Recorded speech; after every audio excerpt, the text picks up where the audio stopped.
So if you think about revival and trying to transform, to revive yourself, to be able to come out of the ashes and rise like a phoenix, then what happens there? I mean, if you even think about fire, it is this transmutation that happens of energy, right?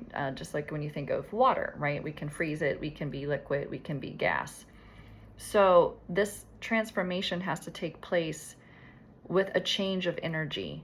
And oftentimes we have this cause and effect, right? We think about how things around us, our circumstances, cause and effect in our life, cause emotions within us, cause pain within our bodies, cause relationship strife, cause all of these things, right? These circumstances. But really, if we're studying energy, then we cause the effect, which sometimes seems a little daunting because we're like, wait, I'm responsible for this? And I don't say that from a place of placing blame, right? There are people who cause certain circumstances in your life, but at the end of the day, you're responsible for your reaction. You're responsible for your response. You're responsible for your boundaries. You're responsible for your lack of boundaries. You're responsible for your decisions around the matter. So in essence, you cause the effect that it has on your life, right? If you think of the circumstances, let's say you use like a pit analogy. This is one that I've used in the past. There are people who fall into a pit. There are people who jump into a pit. And there are people who are pushed into a pit. And I've been in all three situations, right? I've caused my own stuff. I've jumped into that pit. I have had people push me into a pit. And I have fallen into a pit. Just, whoops. Didn't see that coming. And all of those things, you have to cause the effect. How am I going to change this situation? How am I going to change myself?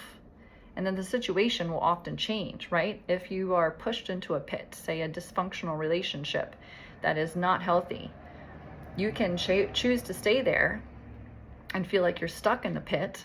Or hopefully there's a moment where you revive yourself and change your energy to, wait a second, these are my boundaries, these are my morals, these are my ethics, this is my level of self-care for myself, this is how I would want my daughters to treat themselves, this is how I would want my friends and how I would tell my friends to treat themselves, and this is what I'm going to apply now to my own life. And I'm going to reach out, I'm going to throw some ropes up there, trust that somebody's going to catch them and help pull me out of this pit, right? So really thinking about how do I respond and not just react to circumstances can be how you revive situations in your life, emotions, relationships, circumstances, jobs, all of it. How can you cause the effect that you're seeking?